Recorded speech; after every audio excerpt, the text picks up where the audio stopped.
Admiral Vexar Saren stood at the heart of the command deck aboard the Eternal Dominance, her arms folded stiffly behind her back, posture rigid with authority as she studied the holographic tactical display floating in front of her. The flagship of the hegemony's vaunted Seventh Fleet, the Eternal Dominance, hung in deep space like a blade poised to strike. And around her, the polished obsidian floor reflected shifting streams of data, punctuated by bursts of status updates from surrounding vessels. Her crew moved with precision, trained to respond with silence and deference. This was, after all, the domain of the hegemony, a ruling power that had maintained galactic supremacy for over 10,000 cycles.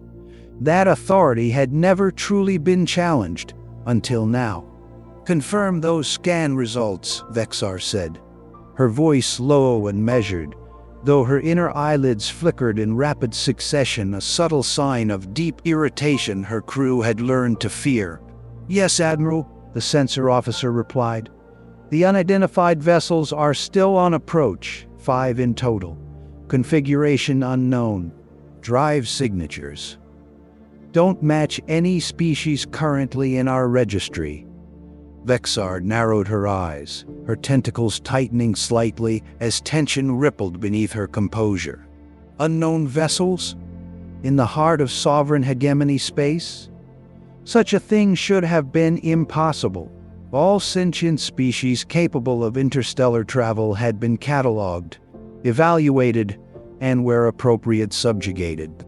The hegemony had made certain of that.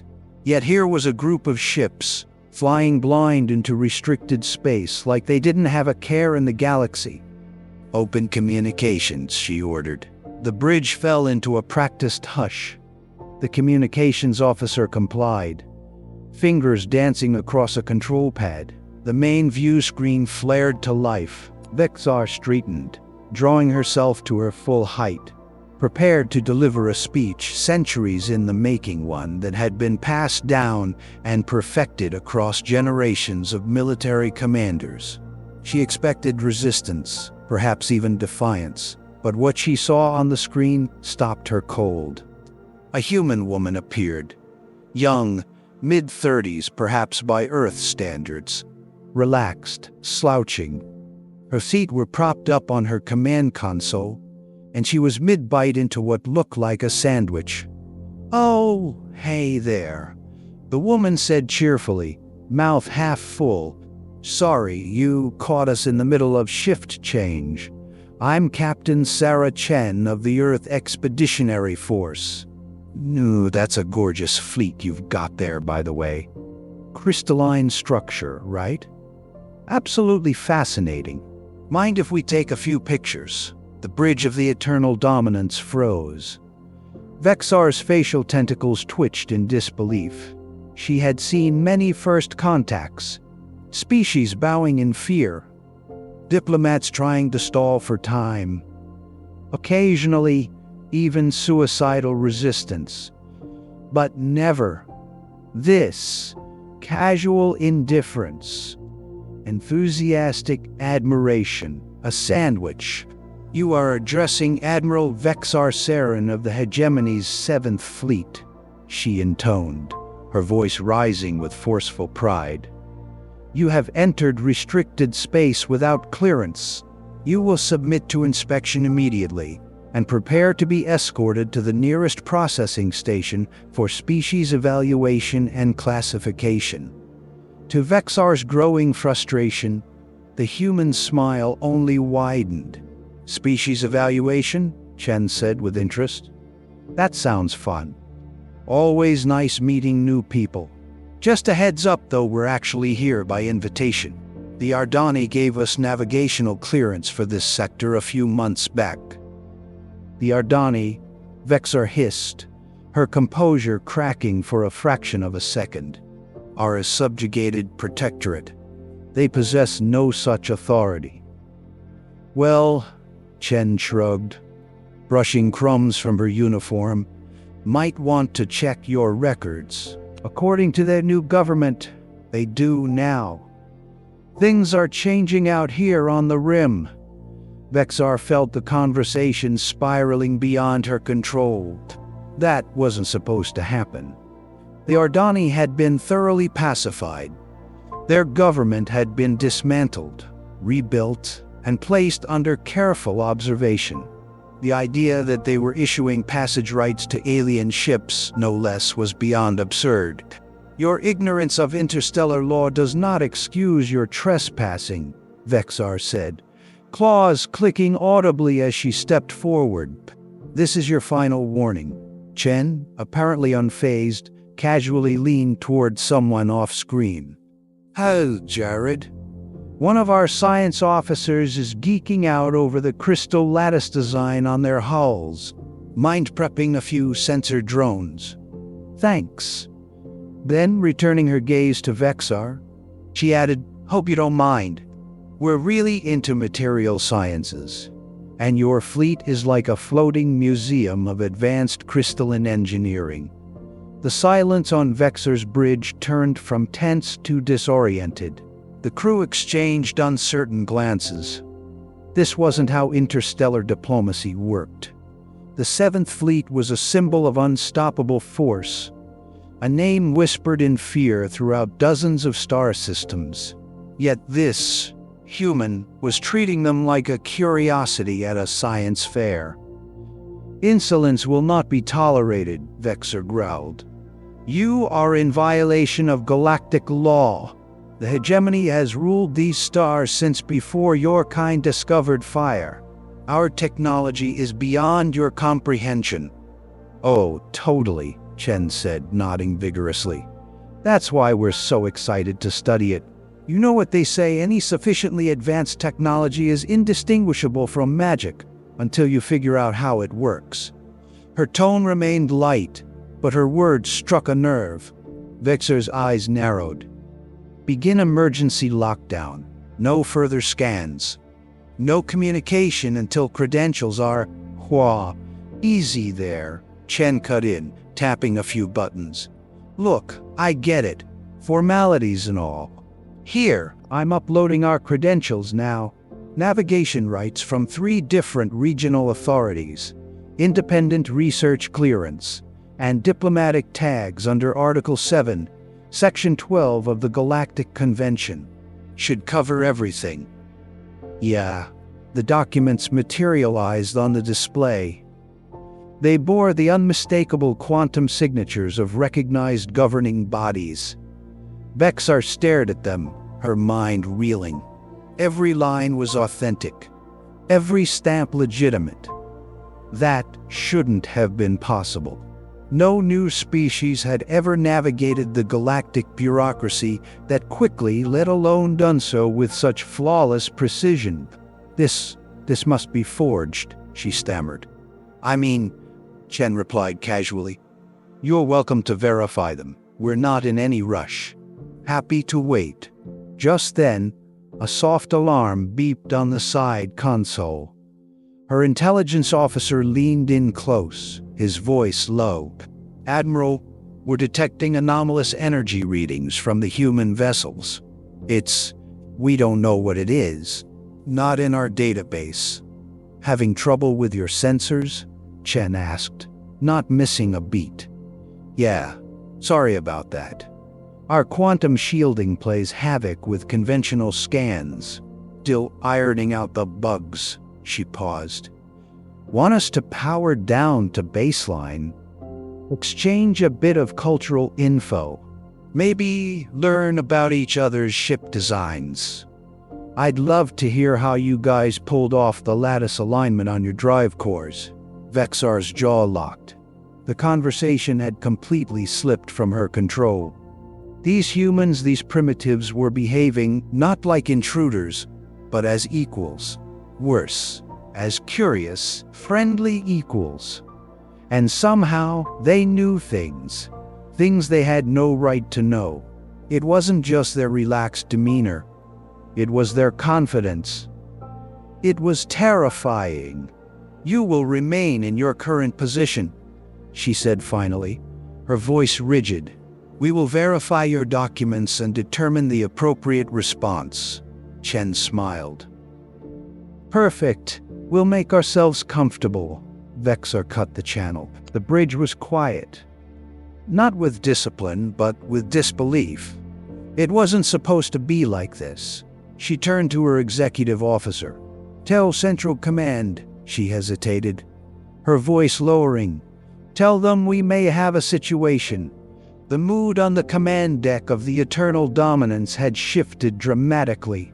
The usual atmosphere, tight with command, protocol, and the weight of galactic dominance, was now laced with something unfamiliar, uncertainty. Admiral Vexar Saren stood unmoving at the center of it all, her mind struggling to reconcile what she had just experienced.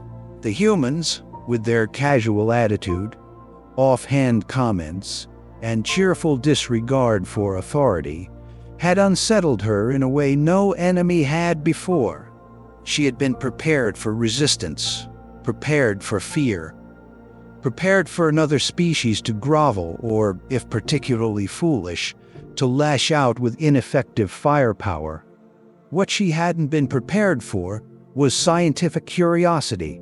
Admiral, her science officer began cautiously, we're receiving requests. Vexar turned toward her with slow deliberation. From whom? From the human vessels, ma'am. They're asking for permission to deploy sensor drones to study our crystalline hull structure. They're also asking if we'd be open to sharing data on material stress tolerances under gravimetric distortion. Silence blanketed the bridge. Vexar's facial tentacles curled with something dangerously close to disbelief. They want to study us. Not just us, the officer added. They've expressed admiration for our fleet design. One of their engineers apparently described our architecture as a floating crystal cathedral. The statement lingered in the air, surreal and absurd. The humans weren't acting like diplomats or soldiers. They were acting like researchers on a field trip. Vexar couldn't wrap her mind around it. The Seventh Fleet was a symbol of overwhelming force, a demonstration of absolute galactic control. Most species that encountered it broke into surrender before the Admiral even spoke. It wasn't just the firepower. It was the reputation, the mythos. And yet, these humans had barely acknowledged it.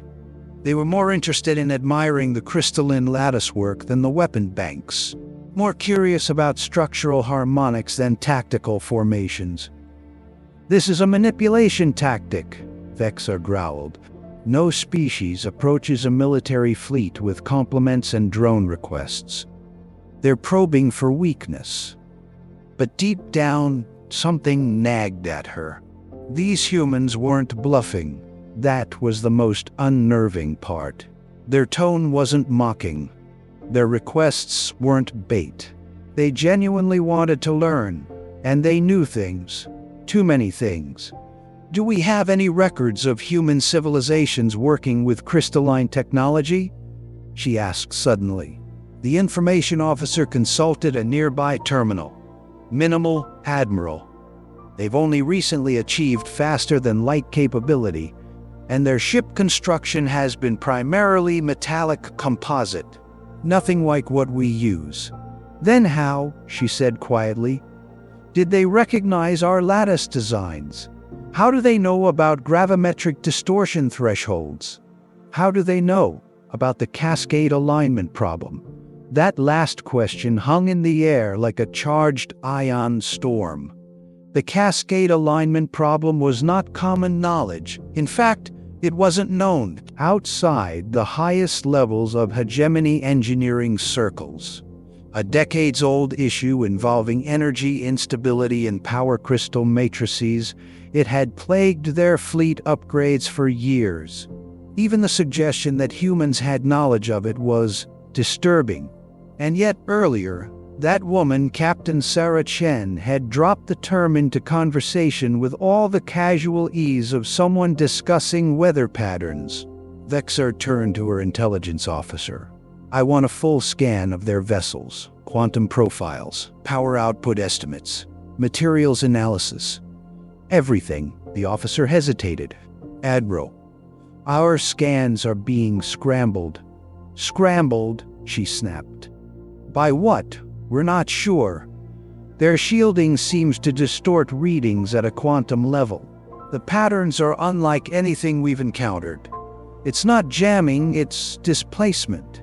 Like the data's there, but it's being rerouted across non-local states. Vexar narrowed her eyes. That didn't make sense. Shielding systems couldn't do that. At least not in any technology the hegemony possessed. She opened a channel. Bring them back on screen.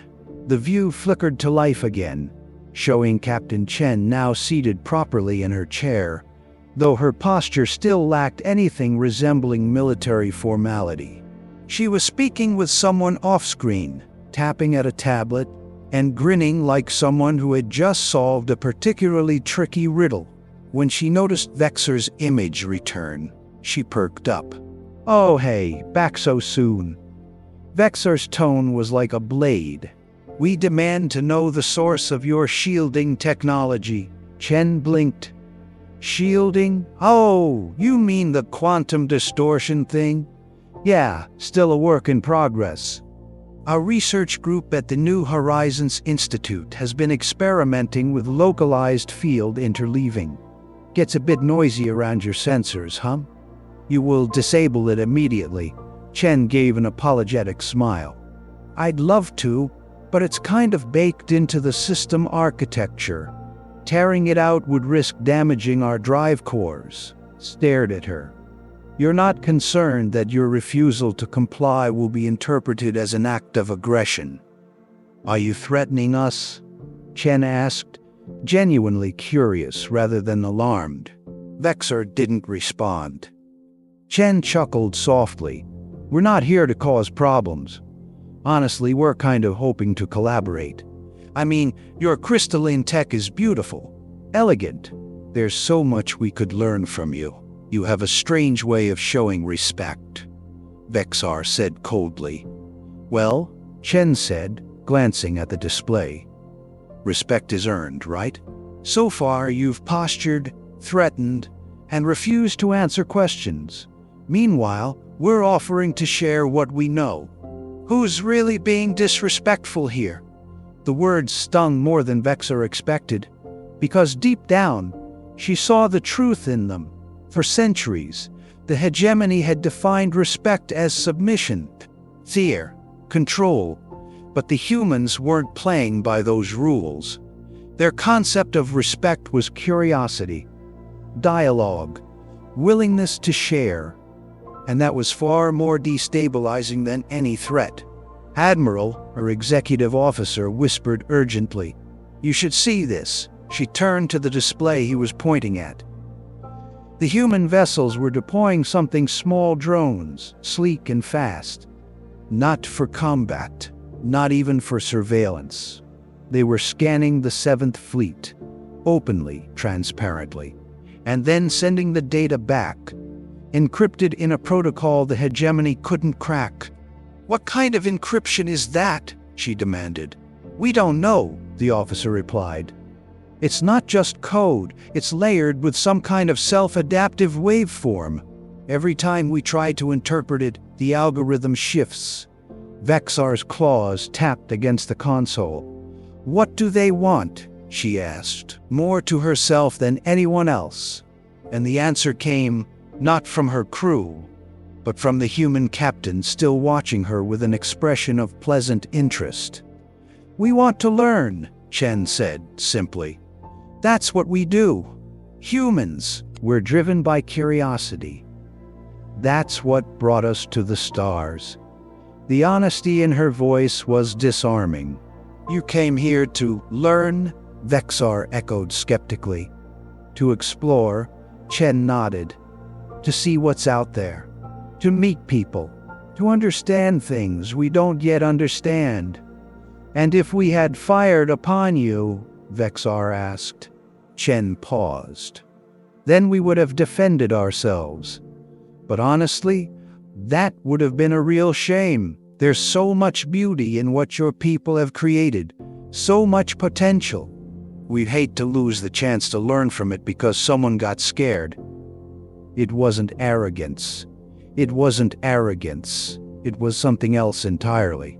Vexar realized, with a strange sensation in her chest, that she was looking at a species that saw the galaxy not as a battlefield, but as a classroom. Not as something to conquer, but as something to understand. It was baffling. It was also dangerous, not because the humans posed an immediate threat, but because their mindset, their approach had the power to unravel everything the hegemony had built. A society built on power, secrecy, and rigid hierarchy could not easily survive an encounter with a culture that believed knowledge was meant to be shared, that questions were more important than dominance. "Admiral," her science officer said hesitantly, "they've just transmitted a package." "What kind of package?" "Technical data. Unencrypted. Detailed analysis of crystal resonance stabilization, and a proposed solution to the cascade alignment problem." Vexar froze. "They gave us the solution?" The officer nodded. "Freely. No conditions." The bridge fell into stunned silence. No species in galactic history had ever done something like this. Trade, yes. Barter, leverage, threats, but never a gift. And that was the true power of these humans. Not their weapons, not their ships, but their willingness to share what they learned. "Begin verifying the data," Vexar said quietly. "Yes, Admiral." She turned back to the screen. Chen was still there, watching, smiling gently. "Why?" Vexar asked. "Why give us this?" Chen shrugged. "Because we want to see what you'll do with it." And for the first time in her career, Admiral Vexar Saren felt something she hadn't felt in centuries. Hope. 3 days into the diplomatic standoff, Admiral Vexar Saren had almost convinced herself she still had the situation under control. Despite the humans' strange behavior, their overwhelming confidence, and the quiet unraveling of traditional power dynamics, she had told herself this was still manageable. Hegemony's Central Command had been notified. A proper response was coming. Protocols would be restored. Order would be reasserted. But everything changed the moment the human research vessel arrived. It began with a hyperspace ping, one too massive to ignore. Energy signatures surged across every fleet sensor, sending warning lights into overdrive. Whatever was coming through wasn't just large, it was old. Terrifyingly old. The bridge of the eternal dominance held its breath as space twisted open, and a ship emerged. No one spoke. No one could. It was massive, larger than any ship currently in hegemony service. Its hull was a blend of polished metal and weathered plating, an almost organic flow of curves and sharp edges that defied architectural logic. It bore ancient scars, welding patterns unfamiliar even to their most seasoned engineers, and sections that shimmered in impossible geometries that seemed to slip in and out of perception. Admiral Saren's weapons officer, who had served across 4 campaigns, whispered the only words anyone could manage. "By the first light." "It's a precursor warship." The phrase struck like a thunderclap. Every officer on that bridge recognized the design. It had haunted their textbooks, intelligence briefings, and field notes for generations. A ship of the precursors, the long-vanished civilization whose fragments of technology the hegemony had built entire sciences around.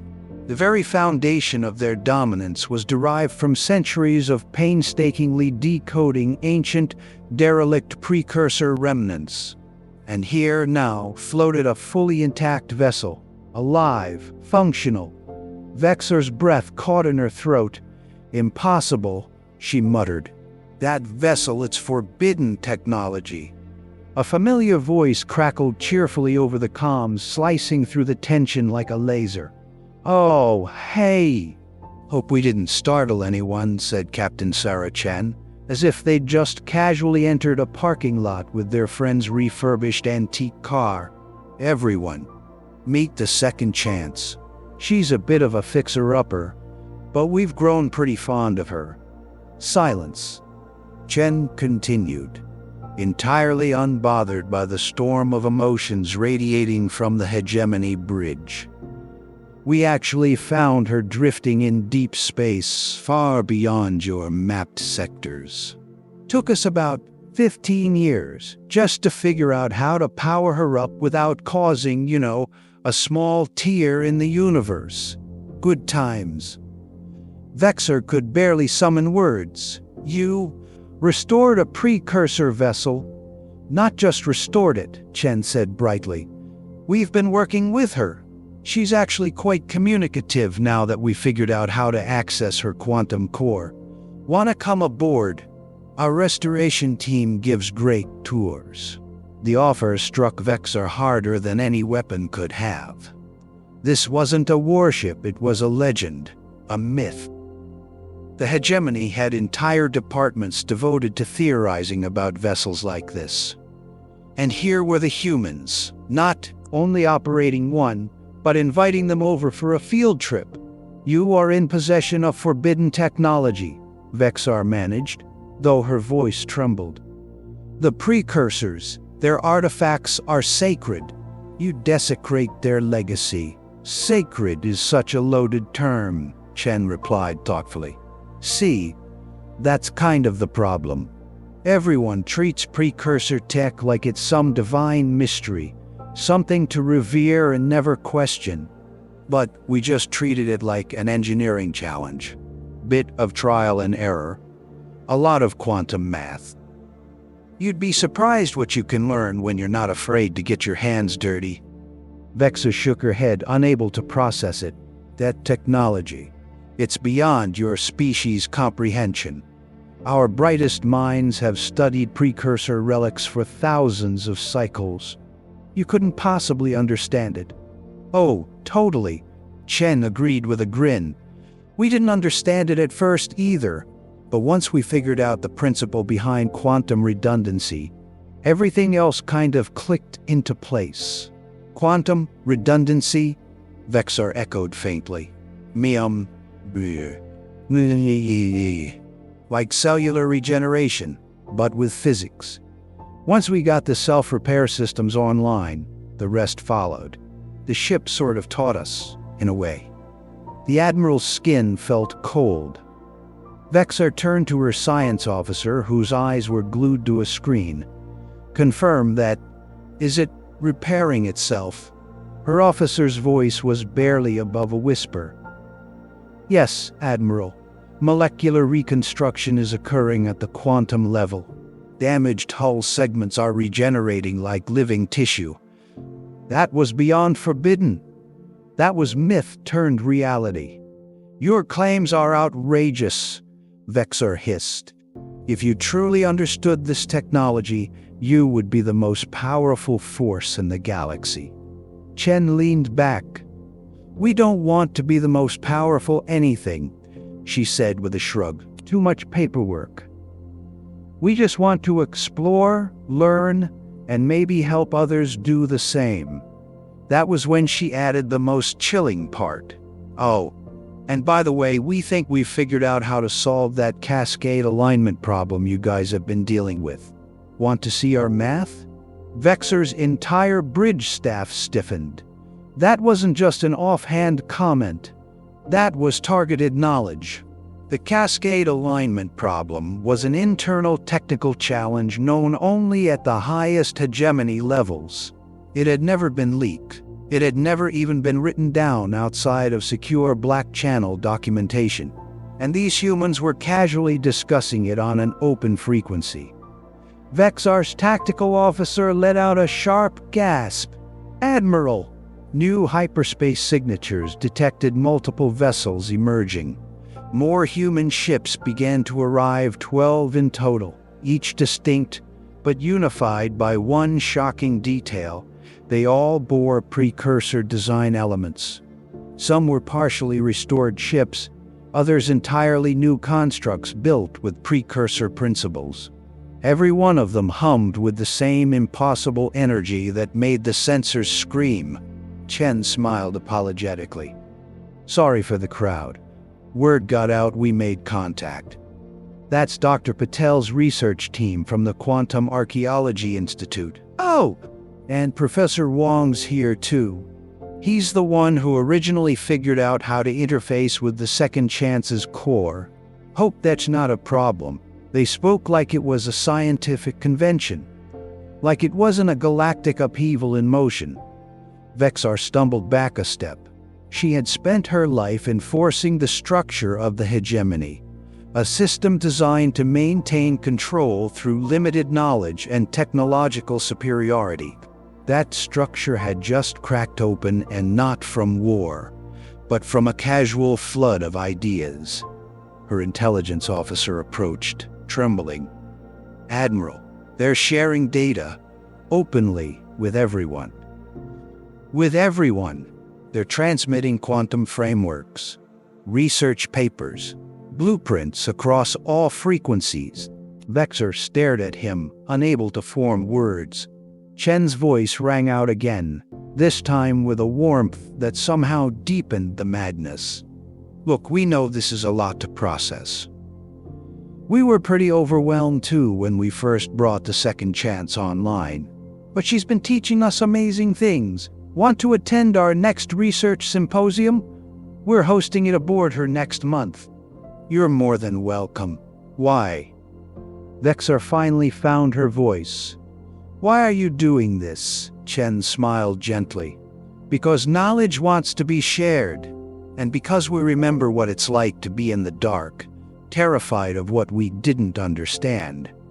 The precursors didn't leave weapons behind, they left invitations. Everyone else was just too scared to read them. That was when the Second Chance itself responded not through a speaker, but through the quantum field.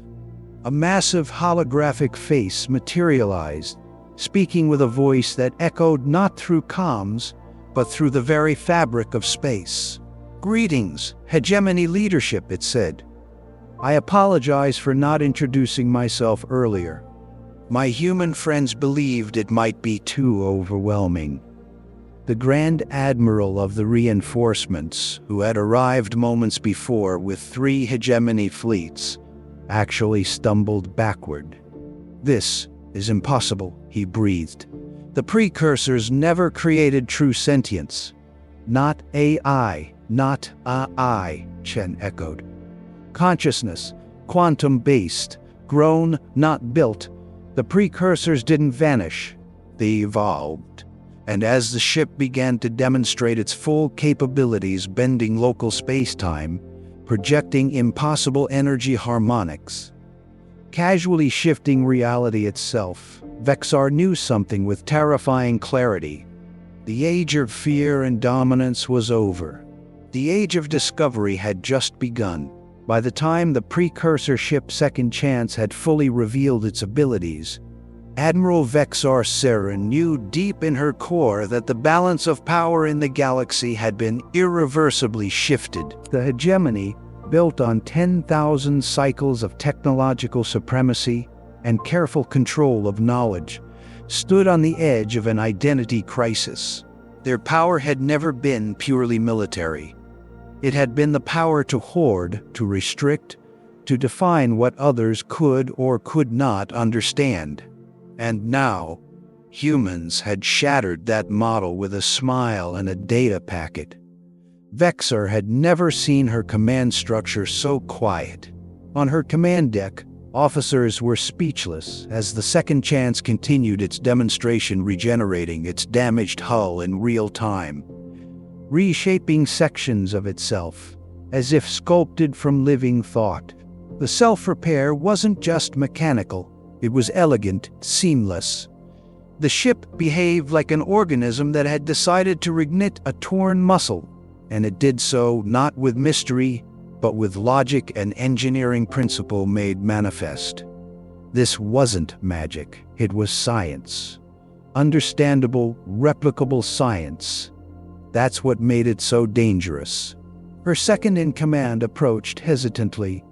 "Admiral, should we prepare for conflict?" Vexar didn't answer immediately. She had no answer, not yet, because this wasn't a threat in the traditional sense. It wasn't fleets assembling or weapons powering up. It was knowledge pure, unguarded, and freely given. And that was a far greater threat to the hegemony's supremacy than any battleship. On the main screen, Captain Sarah Chen reappeared as casually as ever, holding a tablet and sipping from a mug. "We're uploading our findings now," she said, nodding at someone off-screen. "You should start receiving the full set of schematics and notes on our precursor integration techniques, especially in relation to ship hull harmonics, quantum entanglement arrays, and regenerative infrastructure." Vexar blinked. "You're giving us that data?" "Of course," Chen said, genuinely confused. "That's how science works. We share what we learn so everyone benefits. But this knowledge could make you dominant across the galaxy." "Exactly why we're sharing it," Chen replied, shrugging. "We're not interested in being dominant. We're interested in progress." That answer, more than anything else, made Vexar's breath catch. Because it wasn't a performance. It wasn't deception. Chen was sincere.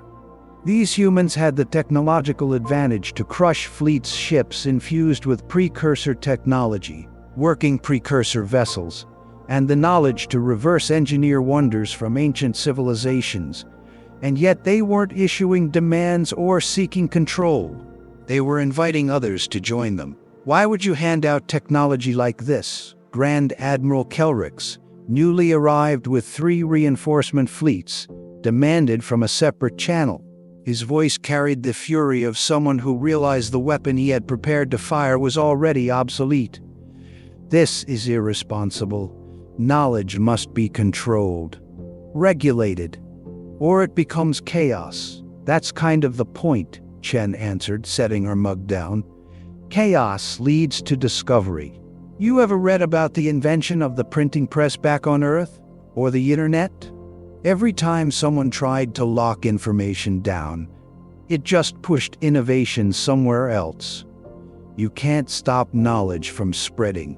You can only choose whether to be part of the process or get left behind." The Grand Admiral's tentacles twitched violently in frustration. "You humans are reckless. We're curious," Chen corrected. "There's a difference." From another ship, one of the newer human-built vessels that blended Terran and precursor designs, a new face appeared. Dr. Lakshmi Patel, a senior researcher from Earth's Quantum Archaeology Institute, projected as a soft blue hologram. Her demeanor was calm, methodical, yet passionate in the way only true scientists could be. "We understand your concerns," she said, "but you're looking at this through the lens of fear. You've built your society on the idea that knowledge equals power. We've learned often the hard way that knowledge is more like a seed. It only grows when it's planted and shared." "Beautiful metaphor," Chen added. "We grow a lot of plants back home." The Grand Admiral ignored the levity. "If the knowledge of the precursors becomes widespread, we lose what makes us superior." Dr. Patel didn't hesitate. "Then maybe you were never truly superior. Maybe you were just first to find the pieces." That statement hit like a shockwave. Vexar could feel the tension in the room shift. Officers who had long served with unwavering loyalty to the hegemony were now staring at their consoles, blinking at data that challenged everything they'd believed. Precursor quantum matrices made legible.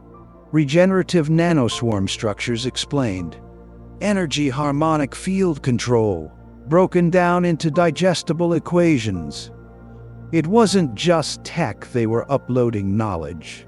The kind that let engineers build, scientists understand, and societies evolve. And the humans weren't demanding anything in return. Not control, not alliance, not even acknowledgement, just openness. Chen leaned forward again, hands clasped. You don't have to agree with us.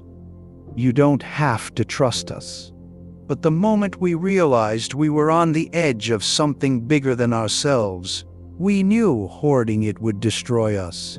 So we chose something else. We chose to invite everyone to the table. But what if someone uses it for war? Vexar asked quietly, her voice uncertain for the first time in years. They might, Chen admitted. But they might also use it to cure a disease, to repair their planet, to reach a child on another world who dreams of becoming a scientist. Knowledge isn't safe, but neither is ignorance. We take the risk because the reward is worth it. Dr. Patel nodded beside her. Besides, it's not like we're just handing over weapons. The precursors weren't warriors. Their ships weren't designed to conquer. They were explorers, scholars. They built tools for understanding reality itself.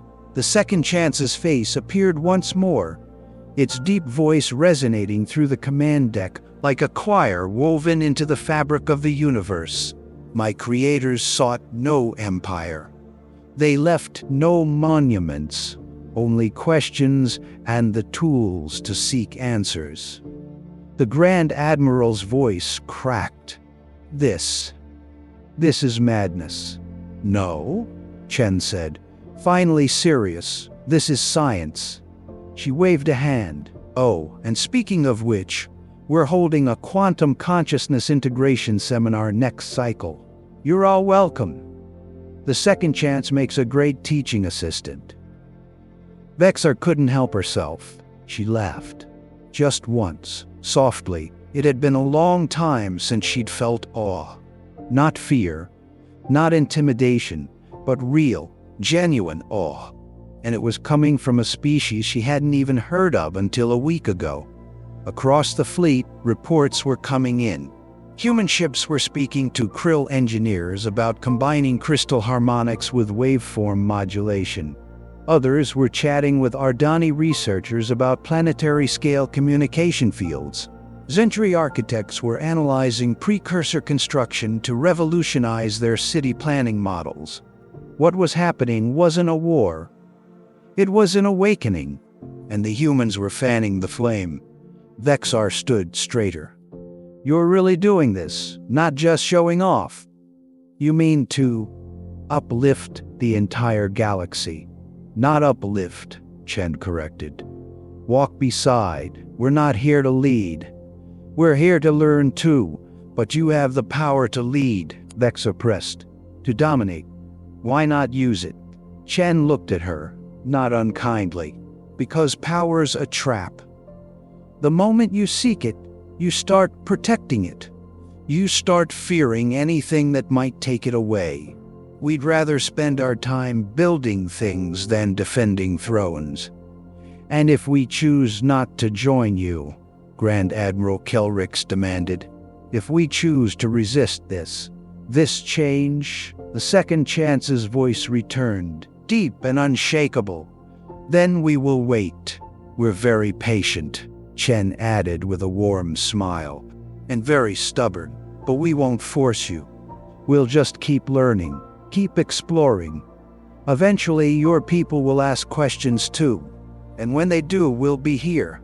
The room fell silent again, but not with tension this time. It was reverence. A reverence not for military strength, but for possibility. For the idea that the future might not be decided by war, but by wonder. Vexar looked at her crew young officers staring at schematics like they were glimpsing divine truth. Veterans questioning everything they thought they knew. Scientists blinking back tears at concepts they'd spent decades trying to grasp, now handed to them without pretense. This was the new reality, not dictated by force, but defined by sharing. Knowledge was no longer a weapon. It was a gift, And the humans had just thrown open the gates to a future no one was ready for, but everyone needed. The galaxy had never seen anything like this before. To the outside observer, it might have looked like a looming catastrophe, 3 full hegemony battle fleets emerging from hyperspace in synchronized formation, flanking the eternal dominance with enough firepower to reduce a solar system to ash. But on the command deck of that once proud flagship, Admiral Vexar Saren wasn't thinking about warfare. She was thinking about survival of an identity, of a worldview, of everything she thought she knew about power. The humans had changed the rules. They had arrived with a smile, not a threat. They'd carried research notes, not weapons. And then, just when Vexar thought she'd seen the full scope of their abilities, they casually unveiled a functioning precursor warship and a dozen vessels infused with technologies the hegemony attempting to understand, millennia attempting to understand.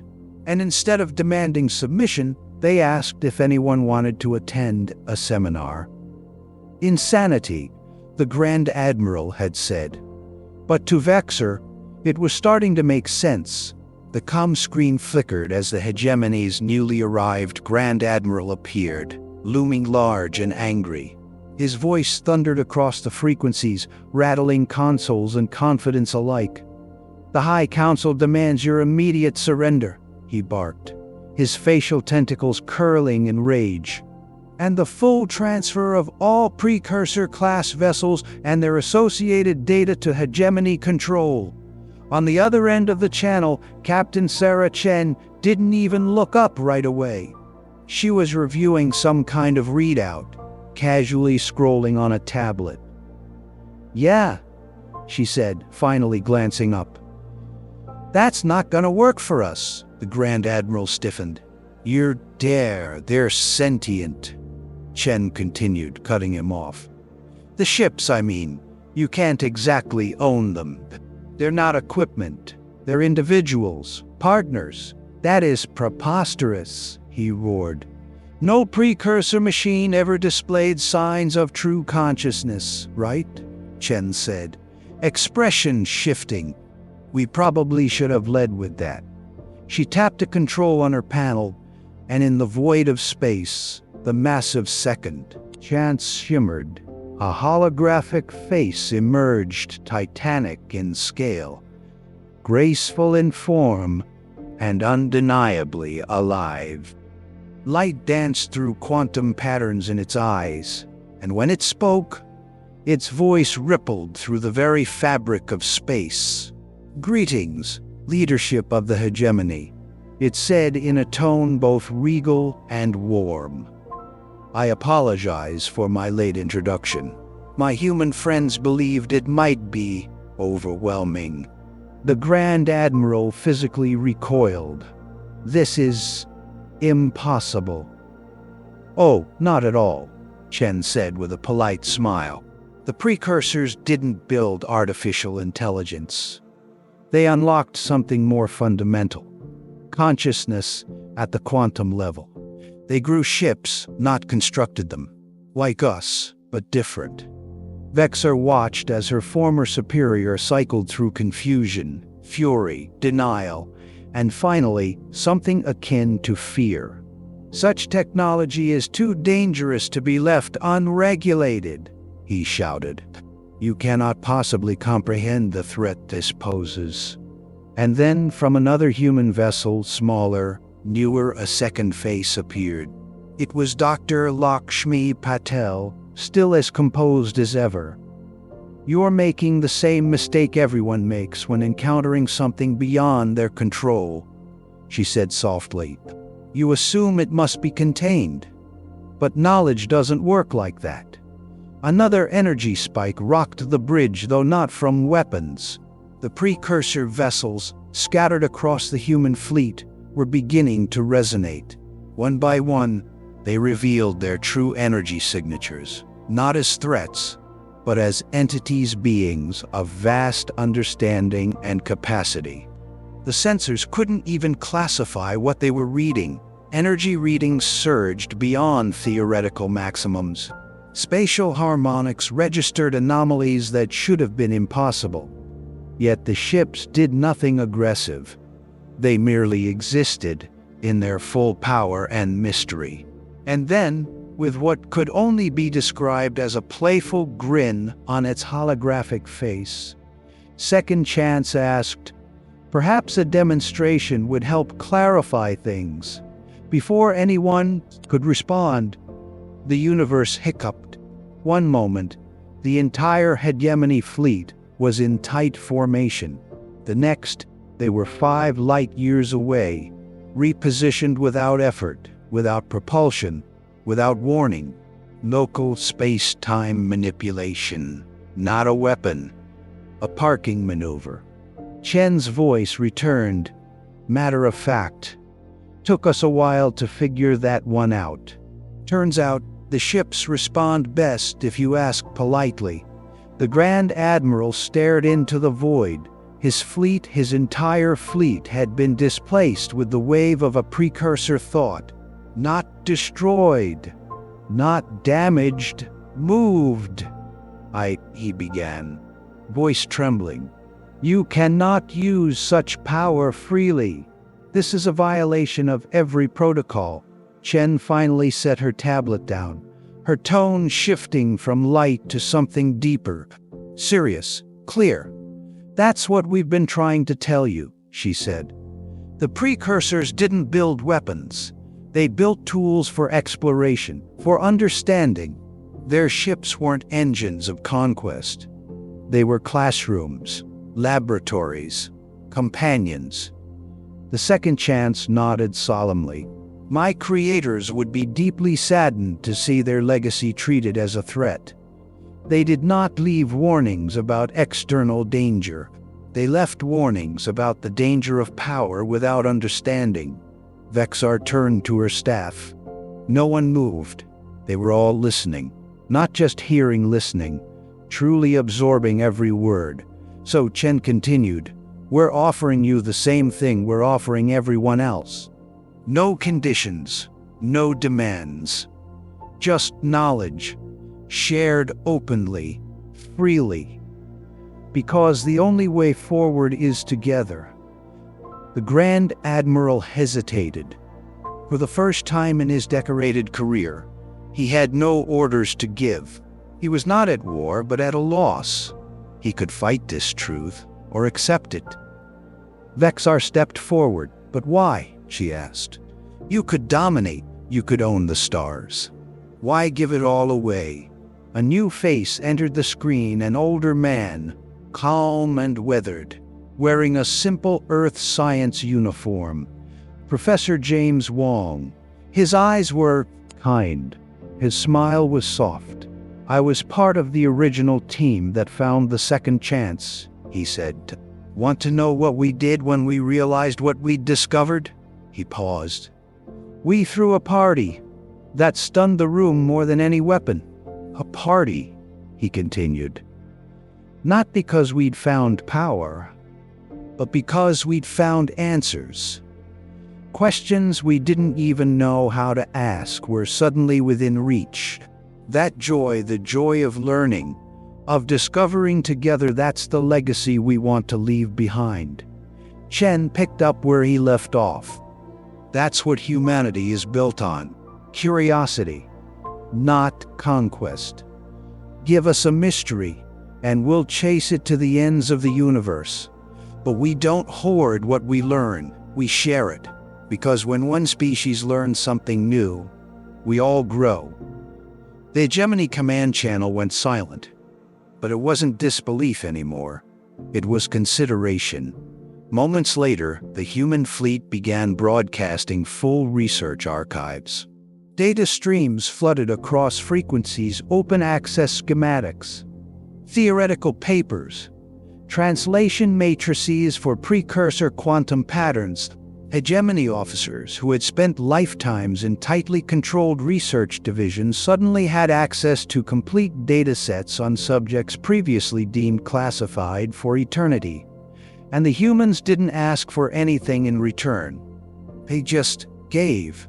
I don't understand, the Grand Admiral whispered. You must want something. Chen looked at him kindly. We want partners, the second chance added. We want to ensure that our creator's legacy is understood, not feared, not twisted into weapons, but used for the good of all. And then a subtle shift began. On worlds across hegemony space, something awakened. Not in the military, not in the aristocracy, but in the people. Scientists, students, engineers, teachers, all seeing what was now possible, all hungry for the knowledge they'd been told they couldn't understand. Even in Vexar's own fleet, her junior officers were already downloading the open access data, analyzing schematics, running simulations, sharing notes across departments. It wasn't rebellion, it was revelation. Knowledge was contagious. Admiral, her communications officer, said quietly, "We're getting messages from the Ardani, and the Krill, and the Zentri. They're forming collaborative research teams with the humans, independent of the hegemony." "And our own?" she asked. He hesitated. "Some of our younger engineers are volunteering." Vexar didn't stop them. She didn't threaten them. She understood, because she had once felt that same hunger. Long buried, but never gone. The Grand Admiral stared blankly at the screen. "If we resist, we'll fall behind." "No," Chen said. "You'll be left behind, but not by force, just by time. This movement, this awakening, it won't wait. The galaxy's already changing." Professor Wong nodded. "And the only real question is, do you want to be part of it?" For a long time, no one spoke. Then, quietly, Vexar turned toward the screen and said, "Where do we sign up for your seminar?" Chen's smile widened. "Welcome to the new frontier, Admiral. You're going to love it here." 1 year after first contact, the hegemony celebrated what should have been its 10,001st cycle of uninterrupted rule. But for the first time in history, there was no parade of warships, no pompous display of domination, no speeches extolling the iron will of the Council. Instead, the once proud seat of power had transformed into something new. A symposium, not of diplomats, but of scientists, not of military leaders, but of explorers, thinkers, and teachers from 100 species. And the humans were at the center of it all, not because they forced their way in, but because they opened a door no one else dared touch. Admiral Vexar Saren stood quietly near the back of the Hall of Unity, watching the proceedings unfold with an expression of thoughtful wonder. Just 1 year ago, she would have called all of this treason. Now, she couldn't. Imagine going back. Floating above the circular assembly chamber was Dr. Lakshmi Patel, cross-legged and calm, manipulating a personal quantum field around her as she spoke effortlessly, bending space-time into visual diagrams that shifted and glowed with each point she made. What once would have been labeled heresy was now met with curiosity and applause. "So basically," Patel was saying, with a smile, "we've been thinking about space travel all wrong. The precursors didn't rely on traditional propulsion. They used the interplay between consciousness and quantum reality to bend the path instead of traveling it." Several hegemony counselors gasped aloud. Others took frantic notes. One younger Krill delegate leaned forward, completely enraptured. 1 year ago, such a statement would have been dismissed as pseudo-scientific gibberish. Now, it was revolution. One of the older council elders tried to push back. His tentacles trembled, but he still clung to the old world. "You expect us to believe that mere thought can control the fundamental forces of the universe?" "Not belief," Patel said gently. "Understanding." From the side of the room, Sarah Chen grinned. She had abandoned the full military uniform and now wore a relaxed diplomatic explorer jacket with various mission patches stitched onto the sleeves like badges of curiosity. Standing among a crowd of junior scientists from half a dozen worlds, she was handing out snacks while gesturing toward the floating diagrams. "Watch this," she said playfully. Chen closed her eyes, and every piece of furniture in the hall levitated several inches into the air. It wasn't violent. It wasn't even dramatic. It was calm, clean, and impossible. And then everything gently lowered back into place. "Neat, right?" she said, tossing a cookie to a stunned counselor. The council didn't react with outrage. They clapped. That was the most stunning transformation of all. Vexar scanned the room. She didn't see division or fear. She saw collaboration. Human researchers poring over notes with Zentri architects. Ardani philosophers discussing quantum biology with Krill medics. Former enemies sitting side by side, not debating borders, but brainstorming breakthroughs. Where once stood a hierarchy, there was now a community.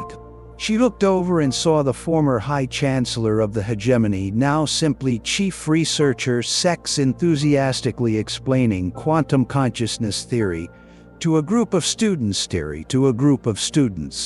He gestured wildly with excitement, completely ignoring status, protocol, or title. His robes were stained with ink and crumbs. He looked happy. "This can't be real," Vexar whispered. "It is," Chen said, appearing beside her. "Took us a while to believe it too." "You did all this," Vexar said. "No," Chen corrected. "We shared. You all did the rest." The floating face of the second chance shimmered above them, scaled down for a more personal conversation. Its voice rippled softly. "The galaxy has always been ready. It simply needed permission to evolve." "Permission?" Vexar asked. "To let go of fear," the ship said. "Of the illusion of control. Of the belief that knowledge must be hoarded." Vexar turned slowly, watching as a group of young researchers activated a small precursor artifact. Once, such a thing would have been sealed in a vault, protected from unworthy hands. Now, it was studied openly. When it lit up with streams of quantum data, no one panicked. They reached for their tablets. They smiled. A holographic map began to emerge, showing patterns of quantum fluctuations across the galaxy. At first, it looked random. But then the second chance whispered, "Migration routes." Vexar's eyes narrowed. "Of what?" Chen stepped forward, staring at the pulsing shapes. "Of the precursors," she said softly, "or whatever they became. Patel's team thinks they never disappeared. They just moved on. Shifted into a state of existence we couldn't see. Until now." "And now?" Vexar asked, almost breathless. "Now we're reaching them." Indeed, one of the scientists was already attempting to match the artifact's frequencies, trying to create a resonance pattern. She was surrounded by excited teammates from every corner of the galaxy.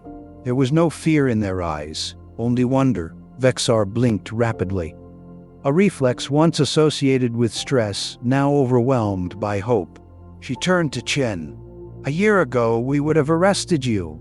Chen smiled. "A year ago, you were scared." "I still am," Vexar admitted. "Sometimes." "Same," Chen said. "But being afraid doesn't mean we stop learning. Usually means we shouldn't stop." The two women stood in silence for a moment, watching the next generation rewire the galaxy's destiny, not with weapons, but with questions. "You humans," Vexar began, then stopped. She smiled, a real one. "You changed everything." Chen shook her head. "We did. All of us. Together." The second chance's voice returned, gentle and proud. "My creators would be honored to see this. Not one species discovering their legacy, but many. Working together, sharing, understanding." And then, for just a moment, the map pulsed, and they saw something, not shapes, not data, but presence, vast, luminous, peaceful, watching, welcoming. The chamber fell silent as everyone realized what they were seeing. Not a message, not even a signal, but contact, not through force or ritual, but through collaboration, curiosity, and courage. Vexar felt a tear run down her cheek, not from grief, but from joy. And maybe something even deeper, gratitude. Conclusion: lessons from a new frontier. What the humans brought to the galaxy was never just technology. It wasn't power, ships, or knowledge. It was perspective. In a galaxy obsessed with hierarchy, control, and fear, they reintroduced something ancient, something every species had once possessed before the burdens of power buried it: the joy of discovery, the courage to ask questions, and the humility to share the answers. Back on Earth, humanity had learned, sometimes through terrible mistakes, that trying to own knowledge only delayed its spread. That control created resistance, but curiosity created movement. They didn't arrive in the galaxy as conquerors. They arrived as explorers, and they lit a fire that couldn't be extinguished. Because when you give people a taste of truth, when you let them see what's possible, they don't go back to chains. They reach, they strive, they grow. This story is not just about humans in space. It's about what happens when we stop protecting our status and start protecting our shared future. It's about what we choose to build when no one is competing to own the bricks.